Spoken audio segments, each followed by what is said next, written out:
2.7 kama uko mjini Nairobi na vitongoji vyake tunasomana hapo. Kama uko pande za Nakuru 100 na ngapi 104.5. Kama uko pande za Meru 105.1. Watu wangu Mombasani ni 105.1. Ukienda pande za Taita 107.4. Sijui unatusikiza kwa pande gani. Watu wangu wa Kapenguria 91.1. Inakuaje, uko wapi na nani? Hala cha team. Salute sana kwa kila mmoja ambaye tayari kuna timu wale ambao wananumiza bundles zao washazama ama washajaja pale vile kwenye live ya kwangu TikTok ni Clemo254. Kama hujanifuatilia utaanza kusomana pale vile.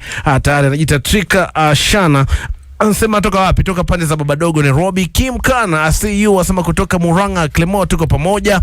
Nani mwingine ambaye namcheki pale vile? Bistibidu inawakilishwa pale vile.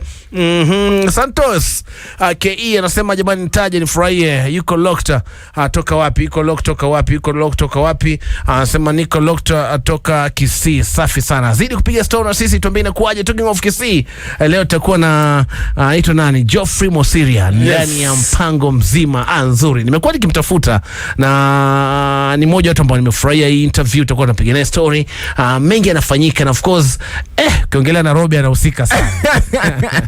Over the weekend kulikuwa na Kisii Fest. Yes, na ikaonekana kubishana pale vile na Kenyan Prince. Pia Osoro niliona alitoa statement. Anasemaje? Akisema asihusishwe na Kisii Fest. Sawa, sisi mambo ya Osoro tumuhusishi hata pia kwenye connect pia tumuhusishi. Sisi nataka kuongelea story yake, of course vitu ambavyo anavifanya.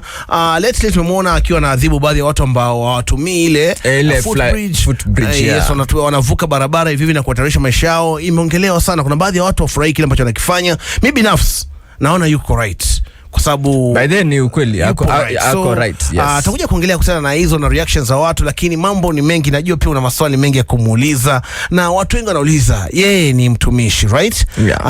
Ameajiriwa na county ya Nairobi. Kazi yake ni gani? Kwa sababu mara kwanza tulikuwa tunamjua kama katibu wa mazingira. Kufikia sasa hizi mimi sijui waga anafanya nini. Ndiye customer care. Ni kama head of public service wa Nairobi. Ni katibu hiyo wizara hiyo ya Nairobi CEC. Uje mshikaji wako bwana. So unajua cheo cha mwanao.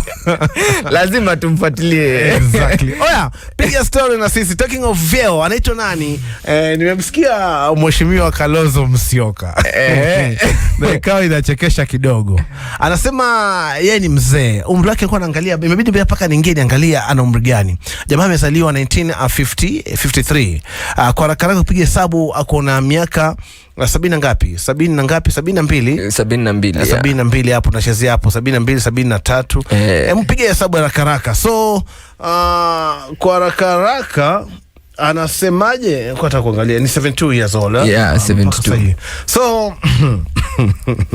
sijui mbona inachekesha lakini sawa. Sasa anasema jamani, kama kuna mtu ambaye mnafaa kumchagua mpatia nafasi ya uongozi kama rais ni yeye. Kisa na maana kulingana na umri wake haumruhusu hata yeye kuiba.